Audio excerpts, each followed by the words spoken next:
අපි දන්නවා රටේ විදේශ අමාත්‍යකරු විජිත හේරත් ලස්සනයි නමත් ලස්සනයි. හැබැයි කතාවත් ලස්සනයි. ලස්සන කතා කරාට ලස්සනට එනා වුණාම හදවතින්ම ඔහු මරක් කෙලෙක් වෙලා ඉවරයි.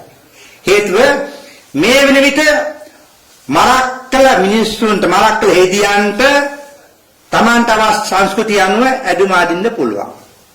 ඒ කටයුතු කරගෙන යන්න පුළුවන්. එතකොට පොලිසියේ සේවය කරන උසස් නිලධාරී ඊළඟට රජයේ සේවය කරන උසස් නිලධාරී පොලිසියේ යම් පීසීලා වගේ අය ඒගොල්ලන් වැඩ කරනකොට තොප්පිය ගලවලා පැත්තක තියලා අර මරක් කළ තොප්පිය මුස්ලිම් තොප්පිය දාගෙන වැඩ කරන්නද කියන්නේ. එතකොට මහත්වෝ හොඳයි නේද? මතක තියන්න රටේ එක නීතියක් තියන්න. මේ නීති දෙක තුන ගෙනල්ලා අපේ රටේ විනාශ කරන්න විජිත ඒත් මහත්වෝ දගලන්න එපා. ඔබතුමාට මෙයක් කතා කරන්න දේවල් කොච්චර දේවල් තියෙනවද? රට හදන්න කොච්චර අදහස් තියෙනවද? ඇයි මේ ජාතිවාදී අවස්සන්න නැතවරක් මෙවෙන් දේවල් කරන්නේ?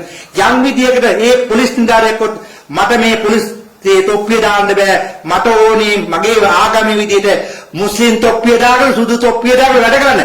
ඕකට ඊට පස්සේ ගල්පාරක් ගහලා ඔළුවට දැම්මොත් එහෙම අත්තිලව්වේ අල්ලා උලල්ලා කියලා ලේටි ඔක්කොම ගලන් අනේ මුස්ලිම් නීති ක්‍රියාත්මක කරනවා නම් මුස්ලිම් නීතියේ තියෙනට යවන්න රටේ අපේ රටේ නීතියට ගරු කරන අය අපේ නීතියේ අනුවර කටයුතු කරන්න කියලා මම මේ අවස්ථාවේ තීපත් කරනවා.